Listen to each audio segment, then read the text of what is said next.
I thought dating a nurse meant she'd be caring and honest. Turns out the night shifts weren't at the hospital. My name's Dexter, I'm 24 years old, and I work as a freelance graphic designer. 6 months ago, I thought I'd found the perfect girlfriend. Sienna was 26, beautiful, and worked as a pediatric nurse at Regional Medical Center. At least, that's what she told me. We matched on Hinge last February. Her profile showed her in scrubs, looking exhausted but smiling. Her first message made me laugh, something about how my profile photo looked like I was auditioning for a Portland coffee commercial. We met for Vietnamese food downtown on a Tuesday night. She arrived 15 minutes late, apologizing profusely about an emergency surgery for a 6-year-old patient. The way she described the hospital, the worried parents, the beeping machines, every detail felt so real. Looking back now, I can't believe how thoroughly she'd researched her fake career. Those first months were perfect. Her schedule was supposedly brutal, 3 12-hour shifts weekly, rotating between days and nights. She'd text me during breaks, sending selfies from supply closets, looking tired but happy. When she'd crash at my place after night shifts, sliding into bed at 8 in the morning, smelling like hospital soap, I'd kiss her forehead and let her rest.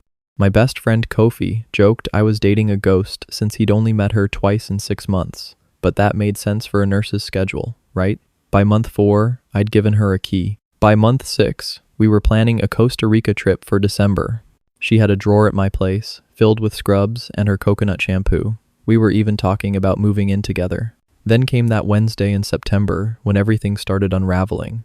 I'd finished a big client project early and wanted to celebrate. Since Sienna was starting a night shift at 7 p.m., I thought I'd surprise her with dinner. I picked up her favorite Thai food and even grabbed flowers from the hospital gift shop. But when I asked the receptionist at Regional Medical for Sienna Chen, she looked confused. After checking multiple systems and spellings, she found nothing. No Sienna Chen worked there. A colleague suggested maybe she was an agency nurse. I left feeling weird but not quite suspicious yet. When I texted Sienna, she replied an hour later explaining she worked through MedStaff Solutions, an agency that placed her at different hospitals. Tonight, she was at Providence across town. The explanation made perfect sense. Agency nurses make better money and have flexible schedules. I googled MedStaff Solutions. It was real. For the next few weeks, everything seemed normal. She picked up extra shifts for our Costa Rica fund while I focused on new clients. Then, in October, Kofi pulled me aside at his bar. His server had posted an Instagram story from Lupita's, an upscale Mexican place. In the background, clearly visible, was Sienna in a black dress I'd never seen, laughing with someone across from her. The timestamp said 11 minutes ago. When I texted asking about her shift, she replied 20 minutes later about chaos from 2 car accidents. The next morning, she came over in scrubs, collapsed into bed smelling faintly of perfume and Mexican food, and told me detailed stories about a 7-year-old patient named Marcus who loved Spider-Man. After that night, I started noticing things. Her phone was always face down. She had 2 Instagram accounts, one for us, one for networking, that I later learned was her real life. 3 weekends in a row, she canceled plans for mandatory overtime. The 3rd time was Halloween. We had costumes and everything. She bailed 2 hours before, claiming the hospital desperately needed her. At the party, my friend's girlfriend who worked at Providence said they were actually overstaffed lately. November brought more red flags. Her roommate Nadine became suddenly toxic, though Sienna spent more nights at my place. She was weird about me visiting her apartment, always construction or drama. Despite everything, she remained affectionate, leaving sweet notes, buying my coffee creamer, learning graphic design to understand my work better. The breaking point came the Wednesday before Thanksgiving. Sienna was supposedly working a day shift. I was at my favorite coffee shop downtown when I decided to walk around. Through the window of Chez Laurent, an expensive French restaurant, I saw Sienna in a burgundy dress having an intimate lunch with a man in a tailored suit. He reached across the table and took her hand. She didn't pull away. I took a photo and left, my hands shaking. Back home, I stared at that picture for an hour. The guy looked successful, expensive watch, perfect haircut, custom suit. They looked comfortable together. This wasn't a first date.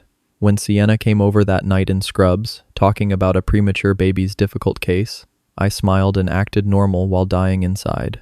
The next day, I searched LinkedIn and found her profile not as a nurse, but as a marketing coordinator at Apex Financial. I actually ran to the bathroom and threw up. The man from lunch was Rahul Patel, investment banking associate director at the same company. His Twitter mentioned my fiancé, going back 2 years. Last Christmas, he'd posted a photo of Sienna's hand wearing an engagement ring with the caption, "She said yes." I found their wedding website. They were getting married in April at a Napa vineyard. Their story claimed they'd met at work 3 years ago, fell in love over coffee runs and late projects. The engagement photos showed them in a garden, Sienna laughing as Rahul spun her around. Her bio mentioned her rewarding finance career and excitement about starting a family with the most honest man she'd ever met. That night, I tested her with casual questions. Asked about Costa Rica, whether to invite others. She wanted it just romantic. Asked about vacation time, she had tons through the agency. Mentioned Apex Financial as a potential client, she'd never heard of it. Her lies flowed effortlessly, like she inhabited a completely different reality. After she left for another night shift, I drove to her apartment and knocked. Nadine answered in sweats, and when I said I knew about Sienna, her face went through 6 different emotions before settling on resignation. "Shit," she said, "you found out." Inside, she explained everything. Sienna had been with Rahul 3 years, engaged since before we met. I was her escape from suburban expectations, someone who made her feel young and spontaneous. She'd crafted the nurse persona, thinking it would appeal to me. Even the patient stories came from Nadine, an actual nurse at Regional Medical. I spent the weekend gathering evidence, screenshots, photos, receipts, everything documented in a folder labeled Truth. Sunday night, after Sienna left for another fake shift, I messaged Rahul on LinkedIn. When he responded saying Sienna was sleeping next to him, my blood ran cold. After I told him to check her phone for texts from Dexter, he called immediately. We met Monday morning at a Starbucks, comparing calendars and piecing together 10 months of deception. Every night shift matched time at my place. Every girl's night was a date with me. He'd bought a $20,000 ring. Their families had been planning the wedding for a year. We decided to confront her together at his apartment. When Sienna walked in at 6:05 carrying Thai takeout and saw me in Rahul's living room, she froze. The bags slipped from her hands, food spilling across the floor. She tried explaining through ugly sobs. She was confused. We were having problems. I made her feel alive. But her desperate attempts at damage control fell flat. Rahul told her to get out. The wedding was off. I handed her a box with her things from my apartment. She stood there looking small and lost, then grabbed her stuff and left. No more tears or pleas, just gone. Rahul poured us expensive scotch and we sat processing our shared destruction. He was going to propose again next month as a grand gesture. I'd booked non-refundable Costa Rica flights. We kept trading these devastating parallels until finally, we just sat in silence. If you're still listening to this insanity, consider subscribing, otherwise you might miss what happened next. Man, stories like this always hit me hard because we've all been there in some way, right? Maybe not with someone living a complete double life, but that feeling of realizing the person you loved never really existed, that's universal. What gets me about Dexter's story is how he kept doubting his own instincts, even with evidence staring him in the face. That's what manipulators do. They make you question your reality until you don't trust yourself anymore. The detail about the 7-year-old Spider-Man fan being stolen from someone else's life? That's next-level deception. If you're listening and something feels off in your relationship, trust that feeling. Your gut knows before your heart admits it. Speaking of betrayal, the next story takes manipulation to a whole different level. Imagine losing all your friends, your entire support system, because your girlfriend convinced them you're abusive with lies they can't even verify. Vaughn's about to tell you how Priya destroyed his life with tears and perfectly timed anxiety attacks, and why sometimes walking away from everyone you love is the only way to save yourself. It started with her crying at a party about something I never did, and ended with me losing everyone I cared about. My name's Vaughn, I'm 27 years old, and I work as a software developer. 3 months ago, I lost my entire friend group because my ex-girlfriend Priya convinced them I was emotionally abusive. The worst part? Every lie she told was impossible to disprove. When someone cries about feeling controlled or monitored, how do you prove you didn't make them feel that way? You can't. That's what she counted on. Priya and I dated for 3 years. We met in college, part of a tight group of 6 friends who stayed close after graduation. There was me and Priya, then Emilio and his girlfriend Jessa, and Tariq and Blythe. We were that annoying friend group that did everything together: Sunday brunches, game nights, camping trips. Priya and I were basically the mom and dad of the group. We hosted everything at our apartment, coordinated plans, remembered birthdays. Everyone called us relationship goals. Looking back, that pressure to be perfect probably contributed to what happened. The changes started after I got promoted to senior developer last January. Suddenly, Priya started having these intense anxiety attacks whenever I had work events. 20 minutes before a company happy hour, she'd call hyperventilating, saying she felt abandoned. I'd leave early or skip entirely to comfort her. When I suggested she talk to a therapist about the anxiety, she said I was calling her crazy. My boss started noticing my absence at team building events. But what kind of boyfriend prioritizes work drinks over his girlfriend's mental health, right? That's how she framed it to our friends anyway. They thought I was so lucky to have someone who needed me that much. The lies started small and believable. She told Jessa I was monitoring her spending after I asked about a $3,000 charge on our shared credit card. It was for a handbag, which was fine. I just wanted to make sure it wasn't fraud. But Priya spun it as me being controlling about money. She told Emilio I didn't let her go out alone, when actually she was the one who insisted I come to everything. If I wanted to stay home and code while she went to girls' night, she'd say I was pushing her away. The genius of her lies was they were all about feelings and interpretations. I couldn't pull up a receipt or text message to prove I wasn't making her feel controlled. Then came the Instagram stories' vague posts about surviving emotional abuse and finding strength to speak up. She'd post them after completely normal disagreements. We'd argue about what to watch on Netflix, and an hour later, there'd be a quote about walking on eggshells. Our friends started asking if everything was okay. She'd tear up and say she didn't want to talk about it, which made them assume the worst. When I'd say things were fine, I looked like either a liar or someone too oblivious to notice my girlfriend's pain. She was building a narrative, and I didn't even realize I was the villain in it. The Halloween party was when things escalated. We were at Tariq's place, maybe 30 people there. I was in the kitchen talking to some work friends when I heard Priya screaming my name from the living room. She was on the floor, hyperventilating, tears streaming down her face. Jessa was holding her while she sobbed about how I'd threatened her before the party. Said I told her if she embarrassed me tonight, there would be consequences. The entire room was staring at me like I was a monster. The thing is, I'd been on a recorded Zoom call with my team lead during the time she claimed this happened. But when you're standing in a room full of people comforting your hysterical girlfriend, nobody wants to hear about Zoom recordings. I tried showing them my call history the next day, but Emilio said I was gaslighting them too. That word became Priya's weapon. Every piece of evidence I presented was gaslighting. Every attempt to defend myself was manipulation. She'd learned the language of abuse survivors and weaponized it perfectly. The group staged an intervention 2 weeks later. They sat me down in Emilio's apartment and told me I needed help.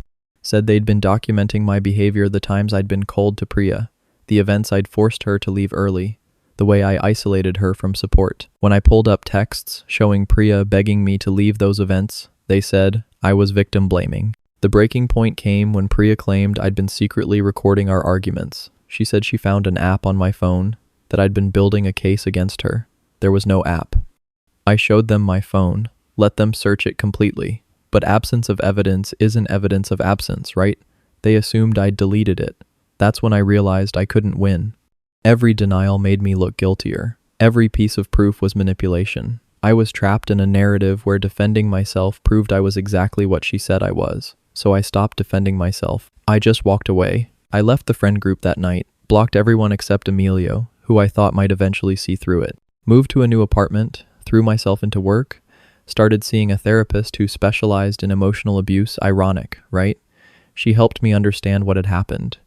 Priya had something called vulnerable narcissism, where she positioned herself as the perpetual victim to control everyone around her. The anxiety attacks, the tears, the social media posts, all calculated for maximum emotional impact. My therapist said she'd seen it before, usually in people who'd learned that being a victim got them attention and care they couldn't get otherwise. 6 months later, Emilio called me. His voice was different, tired, defeated. Priya had started dating someone new, a guy named Jordan from her yoga class.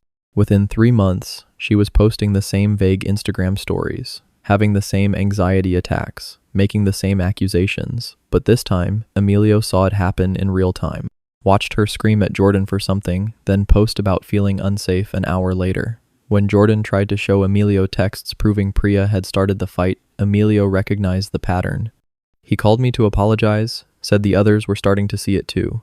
But the damage was done. Even if they all apologize tomorrow, how do you rebuild friendships after that? Last week, Priya applied to work at my company, listed me as a reference. The HR person called, confused. because Priya had described me as her mentor and close friend who'd supported her through a difficult relationship. She'd rewritten history again, erased the destruction she'd caused. I told HR I couldn't provide a reference and left it at that. Sometimes I wonder if she even remembers the truth anymore, or if she's told the lie so many times it became real to her. But mostly, I just focus on the life I've built without her, without them. It's smaller, quieter, but it's honest. Nobody cries about things I didn't do anymore. You know what really gets me about Vaughn's story? It's how calculated the whole thing was. Using therapy language as a weapon, turning someone's support system into a jury that's psychological warfare. And the sickest part is, she's doing it again to someone else. These people don't just destroy relationships, they destroy your ability to trust future relationships. They make you question if you're actually the toxic one. If you're in a situation where defending yourself is being called gaslighting, where evidence is dismissed as manipulation run, don't try to convince anyone. Just protect yourself and get out. But if you think that's manipulative, wait until you hear what Phoenix did to Zara. This dude was literally turning their most intimate moments into content for 50,000 strangers on his podcast. She thought he was journaling their memories. Turns out he was scripting their relationship for entertainment. And she only found out when his ex slid into her DMs with 40 episodes worth of evidence. I thought we were building something real until I heard him describing our sex life to 50,000 strangers. My name's Zara, I'm 23 years old, and I work as a veterinary assistant in Brooklyn. 2 months ago, I discovered my boyfriend, Phoenix, had been using our entire relationship as content for his podcast. Not just mentioning me occasionally, I'm talking detailed play-by-plays of our fights, our sex life, my family trauma, even my medical history. Every intimate moment I thought we shared was actually being packaged and sold to his audience as authentic relationship content. Phoenix was 28, one of those guys who called himself an entrepreneur but really just had a podcast and a drop-shipping business that barely broke even. When we met at a coffee shop in Williamsburg 8 months ago, he seemed different from the usual Brooklyn boys. He was intense, asked deep questions, really listened when I talked. On our first date, he brought a notebook and said he liked to write down interesting things people said so he could remember them forever. I thought it was romantic. Turns out he was literally taking notes for content. He lived in this converted loft with exposed brick and a spare bedroom he'd turned into a recording studio. Told me his podcast was about entrepreneurship and productivity, boring stuff I wouldn't care about. He recorded while I was at work, edited at night with headphones on. I listened to one episode early on him, droning about morning routines and cold showers, and never bothered again. If I'd listened to literally any other episode, I would have heard him discussing how my girl reacted to our first kiss, complete with my nervous laugh and the way I apparently touched my hair. But who suspects their boyfriend is secretly broadcasting their relationship? The red flags seem obvious now. He documented everything obsessively, photos of every date, voice memos after every conversation, constant questions about my past. Said he had a bad memory from a concussion in college, needed help remembering important moments. He'd ask me to retell stories, claiming he loved hearing my voice. Tell me again about your dad leaving, he'd say, holding me close. It helps me understand you better. What he meant was, it helped him create better content. Episode 47 was entirely about dating someone with abandonment issues, featuring every painful detail I'd shared about my childhood. The push for specific experiences should have been my warning. He'd suggest these random relationship experiments from what he claimed was a couple's growth book. We needed to try role-playing, sensory deprivation, writing letters to our exes but not sending them. Each weird request came with some psychological explanation. The worst was when he suggested we record ourselves having difficult conversations to analyze our communication patterns. I said no to recording, but he kept pushing for increasingly intense conversations. Now I know he was recording them anyway, just hiding the equipment better. My coworker Destiny mentioned it first. She was into podcasts, always had AirPods in while cleaning kennels. One day she pulled me aside, looking uncomfortable. This is weird, but I was listening to this dating podcast and the host sounds exactly like Phoenix. And he was talking about his girlfriend who works with animals and has a sister named Amara. That's your sister's name, right? My stomach dropped. I said it must be a coincidence, but I knew. That night, I searched for dating podcasts hosted by Phoenix. Found it immediately, Real Talk Romance with Phoenix and Dimitri. The most recent episode was titled, When She Says She's Fine, But She's Not. I listened in my car outside our apartment, physically sick as I heard him describe our argument from 3 days earlier. Not just the topic, the exact words I'd said, my crying pattern, how I'd walked away and come back twice. He'd recorded it, somehow. He'd recorded our fight in our own home. His co-host, Dimitri, was laughing, making jokes about how all women do the "I'm fine" thing. They spent 20 minutes analyzing my behavior like I was a case study. The comment section was worse, hundreds of men discussing whether I was toxic or just typical female crazy. I scrolled back through episodes, each title more violating than the last. She thinks she wants marriage, testing boundaries, how far is too far, the family trauma that makes her clingy. 6 months of episodes, 2 per week, all about me, about us. He never used my name, just called me my girl or Miss V for my first initial, but he shared everything else: my antidepressant prescription, my brother's addiction, the miscarriage I'd had at 19 that I'd only told him about. In episode 32, he described our first time having sex in graphic detail, down to the sounds I made and how my body looked. Then Solange messaged me on Instagram. "Hi, you don't know me, but I dated Phoenix 2 years ago. I just found out about his podcast and realized he's doing to you what he did to me. I'm episode seasons 1 through 3, you're season 4. I'm so sorry." She sent links to 40 episodes from when they dated, same format, same violations, same intimate details, turned into content. She'd found out when a friend recognized her story. By then, Phoenix had monetized her pain into 5 sponsorship deals and 30,000 subscribers. She tried to get the episodes removed, but he'd been careful. Never used her name. Changed just enough details to claim it was fiction inspired by real life. By the way, if stories like this are your thing, hit subscribe so you don't miss the wild conclusion. I confronted Phoenix that night. Didn't tell him I was coming. Just showed up with my laptop open to his podcast page. The way his face went white told me everything. He didn't deny it couldn't, really. Instead, he tried to justify it. Said it was art, that all artists draw from life. Said I'd inspired him to create something beautiful. That our love story was helping thousands of men understand women better. When I asked about the recordings, he admitted to having microphones hidden around the apartment, professional grade, voice activated. The studio equipment was just for show. The real recording happened everywhere else. Our bedroom, the kitchen, his car. Every moment of our relationship had been captured and cataloged. I threatened legal action for recording me without consent. New York is a one-party consent state for conversations he was part of, but the bedroom recordings were illegal. He panicked, offered to delete everything, swore he'd stop the podcast, but the damage was done.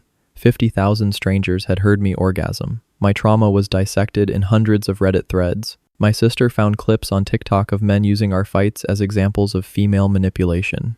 I moved out that night, stayed with Amara, and spent the next week with a lawyer. We got most episodes removed. But the internet is forever. People had downloaded them, shared them, made compilation videos. Last month, Phoenix started a new podcast called The Growth Game. He calls me his crazy ex now, the one who couldn't handle his success, who tried to censor his art. He tells his audience I was too insecure to date a public figure, that I wanted to control his creative expression. He's turned himself into the victim and me into the villain who tried to destroy his career. The worst part? People believe him. I get messages from his fans calling me pathetic, saying I should be grateful he made me famous, as if fame was what I wanted, as if being reduced to content was some kind of honor. This one makes my skin crawl every time. The hidden microphones, the bedroom recordings, that's not just betrayal, it's a complete violation of human dignity. What Phoenix did goes beyond toxic into potentially criminal territory, and him playing victim afterward, that's the narcissist playbook right there. They violate you, then act wounded when you protect yourself. If someone's documenting your relationship obsessively, asking you to repeat stories, pushing for intense experiences, those aren't red flags, they're emergency sirens. Your privacy matters. Your story belongs to you, not to someone else's audience. Next up is Indigo's story, and this one's about financial abuse disguised as family bonding. Imagine your boyfriend convincing you to cut off your parents while his family systematically drains your accounts. By the time Indigo realized why Caspian wanted her isolated from her family, his mother had already stolen $40,000 using her information. And the whole time, they made her feel crazy for questioning where her money was going. By the time I realized why he wanted me to cut off my parents, his mother had already emptied my savings account. My name's Indigo, I'm 25 years old, and I work as a junior architect. 6 months ago, I discovered my boyfriend, Caspian, and his entire family had been stealing from me while convincing me my own parents were the problem. They took $40,000, destroyed my credit, and nearly succeeded in completely isolating me from the people who actually loved me.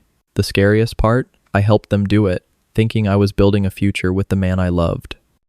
Caspian was 27, claimed to be a day trader who worked from home. When we met at a bookstore 14 months ago, he seemed financially savvy and responsible. He'd give me investment advice, help me budget, talked about compound interest like it was poetry. His Instagram showed this successful lifestyle, nice watches, weekend trips to Vegas, screenshots of profitable trades. I was fresh out of grad school with student loans, and here was this guy who seemed to have money figured out. My parents, who owned a Taiwanese restaurant in Queens, were immediately skeptical. They said something felt off about him. 3 months into dating, Caspian suggested we move in together to save money, not into our own place, into his family's house in New Jersey. His mom Donna needed help with bills since his dad passed, and we could save for our own house faster. It made financial sense, or seemed to. My parents were horrified. They offered to help me with rent if I'd just get my own place instead. But Caspian had already started planting seeds about my parents being controlling. They're immigrants, he'd say gently. They don't understand how Americans build wealth. They want you dependent on them forever.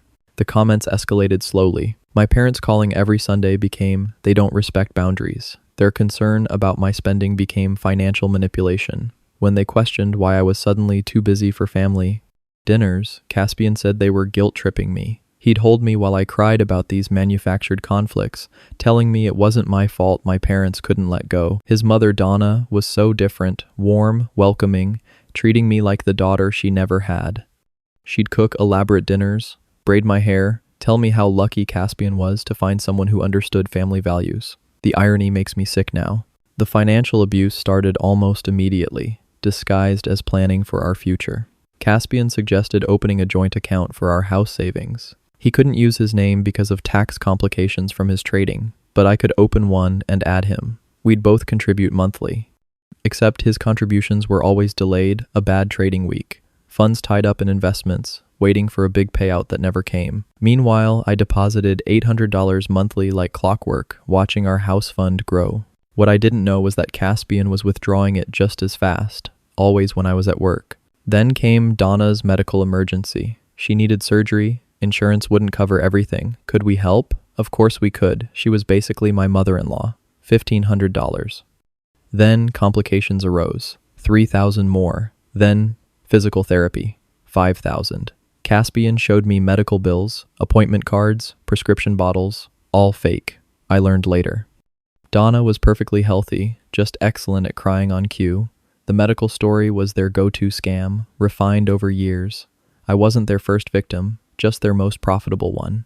His brother Mateo moved in during month 6, temporarily after losing his job. He needed to borrow my car for job interviews. Every day, he'd take it for hours, returning it on empty with new scratches, cigarette smell embedded in the seats.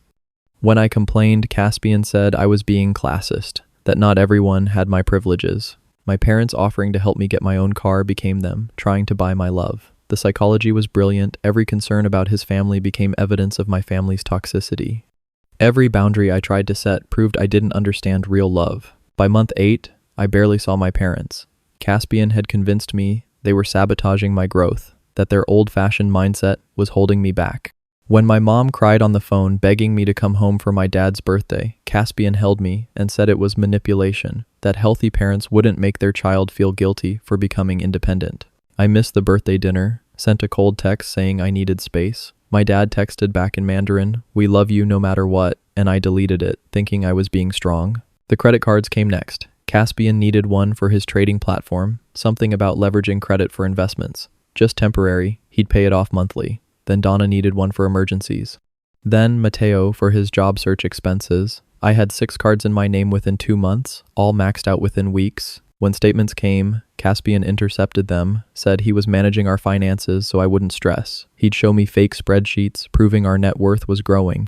Meanwhile, they were taking cash advances, buying electronics to resell, funding their entire lifestyle on my credit. The breaking point came when my childhood friend May got married. I went to the wedding alone, Caspian said. Family events triggered him since his dad died. At the reception, my parents looked older, sadder. My mom held my hand and whispered that they missed me. My dad slipped me an envelope with cash and a note, in case you need to come home. Something cracked inside me. These people who I'd been told were toxic had never asked me for anything except my presence. Meanwhile, Caspian's family had their hands in my pockets every single day. I checked my credit report that night from May's bathroom. $43,000 in debt, 7 credit cards, 2 personal loans, a car loan for a vehicle I'd never seen. My credit score had dropped 300 points. My savings account, the one I'd been religiously contributing to, had $12. My hands shook so hard I dropped my phone in the sink. When I called the bank, they confirmed multiple daily ATM withdrawals, all from machines near Caspian's house. The house fund we'd been building never existed. The account only had my name, but Caspian had my PIN, my passwords, everything.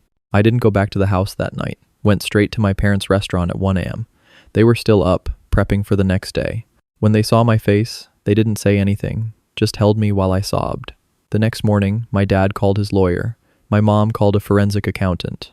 Within a week, we'd filed police reports, frozen all accounts, and started the long process of proving identity theft. Caspian sent hundreds of texts, alternating between love bombing, threats, and playing victim. His mother left voicemails sobbing about how I was destroying their family. Mateo showed up at my work until security removed him. The investigation revealed everything. They'd done this before, 3 other women over 5 years. Same pattern: isolate from family, claim financial expertise, systematically drain accounts. They were basically a crime family specializing in romance fraud. Caspian wasn't even his real name. The day trading was fake. The house was rented. Everything was a performance designed to extract maximum value from lonely women with good credit. The prosecutor said I was lucky most victims were too ashamed to come forward, too isolated to have support. My parents saved me, the same parents I'd been convinced were toxic. God, this one hits different because of how systematic it was. A whole family working together to destroy someone financially while making them feel crazy for questioning it. The detail about the dad's birthday, that breaks my heart every time. Your family questioning a relationship isn't always control. Sometimes it's love trying to protect you. And that isolation Caspian created, that's abuse 101. They separate you from your support system, so when things go bad, you have nowhere to run. Thank God Indigo kept that wedding invitation, and her parents never gave up on her. Speaking of giving up, wait until you hear what Atlas discovered about his fiancée, Raven. This woman was writing an entire blog called Trapped in Tool about how much she hated him while planning their 100-person wedding. She said yes to his proposal while simultaneously counting down days to freedom. And the worst part? Her best friend Mika was in on it, making prison jokes about their upcoming marriage while Atlas was taking extra shifts to pay for Raven's dream venue. She said yes to my proposal while simultaneously typing a post called 60 Days Until Freedom. My name's Atlas, I'm 29 years old, and I work as a physical therapist. 3 months ago, I discovered my fiancée Raven had been writing an anonymous blog for 2 years about how trapped she felt in our relationship.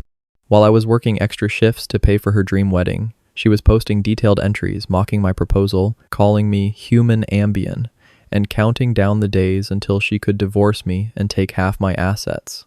The wedding was supposed to be next month. Instead, I'm sitting here with screenshots of her posts, wondering how someone can smile at you every morning while secretly despising everything about you. Raven and I had been together for 5 years, engaged for 8 months. She was 28, a freelance writer who worked from our apartment in Chicago. I thought we were that couple. Everyone envied stable, supportive, planning our future together. She seemed stressed about wedding planning, but excited, constantly on Pinterest, meeting with vendors, trying on dresses with her best friend Mika. I was working 12-hour shifts 3 days a week, then picking up extra weekend shifts at a sports clinic to cover the venue she'd fallen in love with. $40,000 for one day, but seeing her face when we toured it made it worth it, or so I thought. The blog started before our engagement, apparently. 2 years of posts under the username Bride in Chains on some anonymous relationship forum. The early entries were about feeling stuck, going through the motions, wondering if this was all there was to life. Pretty standard quarter-life crisis stuff. Except she was writing it while telling me she'd never been happier. She'd describe our date nights as performative romance, our sex life as scheduled intimacy, our Sunday morning coffee tradition as suffocating routine, every sweet moment I treasured. It had a corresponding post about how she was dying inside during it. The proposal post was the worst thing I've ever read. I'd planned it for months, her favorite restaurant, photographer hidden nearby, her family secretly flown in from Portland. When I got on one knee, she wrote, she felt her soul leave her body. She described watching herself say yes, like it was happening to someone else. Called the ring a beautiful shackle and the engagement a train speeding toward a cliff. The post was titled, I said yes but meant help me, and had over 300 comments from other women sharing how they'd felt the same. She responded to every single one while lying next to me in bed. Her friend Mika wasn't just aware, she was basically her co-conspirator. They had this whole coded language about the wedding. When Mika called it the big day, she meant prison sentence. Till death do us part became life without parole in their texts. I found out later Mika was screenshotting my texts to Raven, and they'd analyze them in a separate thread, laughing about how oblivious I was. The bachelorette party they were planning? Raven called it her last meal on the blog. They were going to Vegas, and she wrote about maybe just not coming back, starting fresh with the money from the wedding gifts. The wedding planning was all performance art, apparently. She'd created Pinterest boards she called props for the show, spent hours picking centerpieces for a wedding she was calling the tragedy online. Our wedding planner, Celeste, thought Raven was the most enthusiastic bride she'd ever worked with. Meanwhile, Raven was writing posts about how Celeste was unknowingly planning a funeral for her dreams. She'd screenshot our vendor emails and post them with commentary about the irony of choosing flowers for your own death march. The dress shopping she cried during. She wrote that they were tears of grief for the life she was giving up. What really kills me is how she documented our couple's therapy. Yeah, we went to therapy, not because we had problems, but because Raven said she wanted us to be stronger before marriage. I thought it was mature, proactive. She told the therapist she wanted to work on communication, on making sure we were aligned for the future. Then she'd go home and blog about how therapy was just teaching her to better fake contentment. She called our therapist an unwitting accomplice and described our sessions as learning to perform happiness more convincingly. Every tool we learned to strengthen our relationship, or she was using to better hide her resentment. The self-care obsession started 6 months ago. Suddenly, she needed boundaries, space to find herself, separate hobbies. I supported it all, thinking she was growing, becoming more independent, bought her books about self-discovery, encouraged her writing time, never questioned when she said she needed a day alone. She wrote that my support was suffocating, that every encouragement felt like another bar on her cage. When I'd suggest date nights, she'd say I was being needy. When I gave her space, she'd write about feeling abandoned. There was literally no way for me to win because she'd already decided I was the villain in her story. My brother Odin found the blog by accident. He's a web developer, was helping me build a wedding website as a surprise for Raven.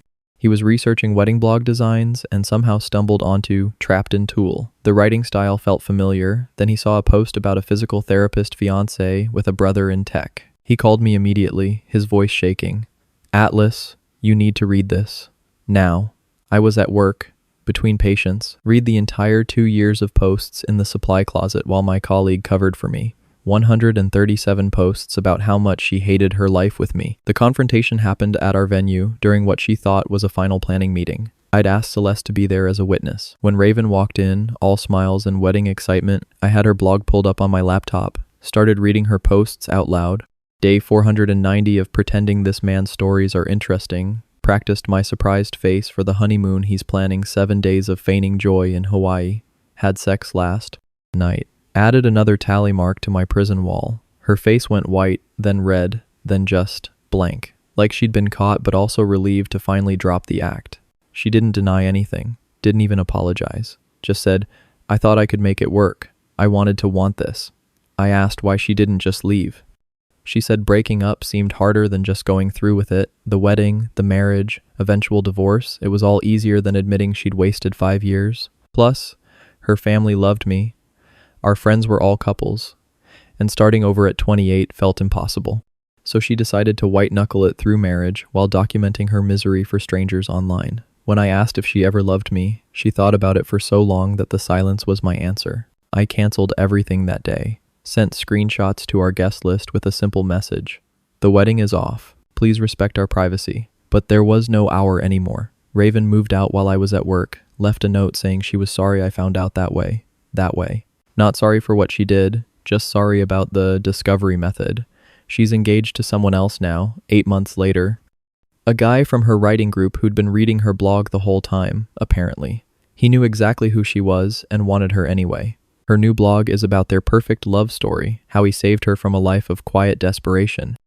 This one makes me angry in a way the others don't. The calculated cruelty of it, you know? Planning a wedding while writing about it like a death sentence. Letting Atlas work himself to exhaustion for something she was mocking online. That's next-level deception. And the fact that she's doing it again with someone new? Some people are just emotional vampires, feeding off the drama they create. If your partner suddenly needs constant space, treats normal relationship stuff like oppression, but won't actually pay attention. Sometimes when someone says you're suffocating them, they're the ones holding the pillow. Last story coming up, and it's the most disturbing one yet. Ezra's girlfriend Thessaly didn't just lie or cheat, she systematically tried to make him believe he was losing his mind. Moving his belongings, deleting calendar events, replacing family photos with slightly different versions. She wanted him to think he had dementia at 26 years old, and the scariest part, she was documenting the whole thing in journals as a social experiment. For 6 months, I thought I had early onset dementia. Turns out my girlfriend was systematically destroying my reality. My name's Ezra, I'm 26 years old, and I work as a data analyst in Seattle. 4 months ago, I discovered my girlfriend Thessaly had been gaslighting me so severely that I'd started the process of getting tested for neurological disorders. She moved my belongings, deleted work meetings, replaced photos, hid medications, all while playing the concerned, supportive girlfriend. The woman I trusted with my mental health was actively destroying it, and she was documenting the whole thing in journals as what she called a social experiment in human malleability.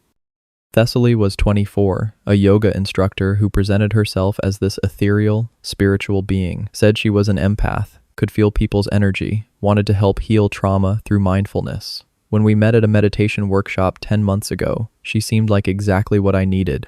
I'd been dealing with anxiety, work stress, typical 20-something Seattle tech worker stuff. She offered to teach me breathing exercises, guided meditations, ways to stay grounded. I gave her a key to my apartment after 3 months so she could set up surprise meditation spaces when I had tough days. That key became her weapon. It started small, things anyone could dismiss. My car keys would be in weird places, the freezer, the bathroom cabinet, inside a shoe in the closet. Thessaly would help me search, her face full of concern. "Babe, you've been so stressed lately. When's the last time you really slept?" She'd suggest I was overworking, maybe developing attention issues from too much screen time. She bought me vitamins for brain fog, made me green smoothies for mental clarity, held me when I got frustrated about losing things. The whole time she was the one moving them, then watching me slowly doubt my own mind. The work calendar sabotage nearly cost me my job. Important meetings would disappear from my Google Calendar client presentations, team stand-ups, one-on-ones with my manager. I'd show up to empty conference rooms or miss meetings entirely. My boss pulled me aside after I missed a crucial product demo, asked if everything was okay at home. Thessaly suggested I start writing everything down physically, said digital calendars were unreliable. She bought me a planner, helped me transfer all my meetings. Then she'd change times in the planner when I wasn't looking, make me think I'd written them wrong. I started taking photos of my calendar pages to verify later. The medication manipulation was the cruelest part. I take Adderall for ADHD, have since college. Suddenly, my pills were disappearing faster than I was taking them. A 30-day supply would be half gone after 2 weeks. Thessaly would count them with me, her face worried. "Maybe you're taking extra doses and forgetting?" Stress can affect memory. She convinced me to try her natural alternatives, herbs, essential oils, special teas that made me feel foggy and disconnected. When I insisted on sticking with my prescription, she'd express concern about dependency, addiction, whether I really needed them. Meanwhile, she was flushing pills down the toilet and documenting my increasing confusion. The photo replacements were so subtle, I thought I was going insane. Family pictures on my bookshelf would be slightly different, same pose, different clothes. My college graduation photo would show me in a blue gown instead of black. A picture of my sister and me at Christmas had us in front of a different tree. When I'd pointed out, Thessaly would study them carefully, then gently suggest I was misremembering. Memory is so unreliable, babe. Our brains fill in details that weren't there. She'd pull up articles about false memories, the Mandela effect, how stress impacts recall. I started doubting every memory I had.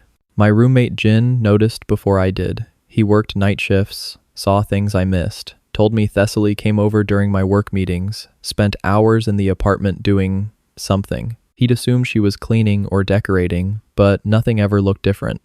Then he caught her practicing facial expressions in the bathroom mirror: concern, surprise, worry, like an actress preparing for a scene. When he mentioned it to me, I defended her, said he was reading too much into things, but the seed of doubt was planted.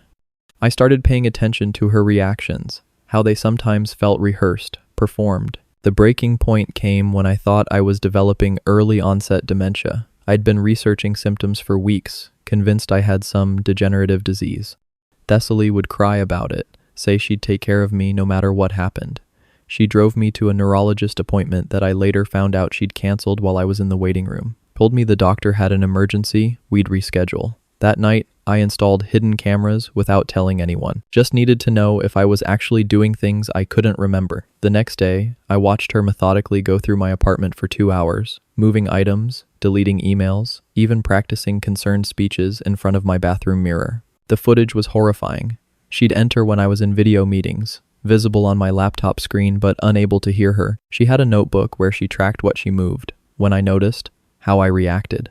She'd take photos of my confused face when I couldn't find things, saving them like trophies. The worst part was watching her comfort me afterward, the gentle touches, the worried looks, all while knowing she'd caused the distress she was soothing.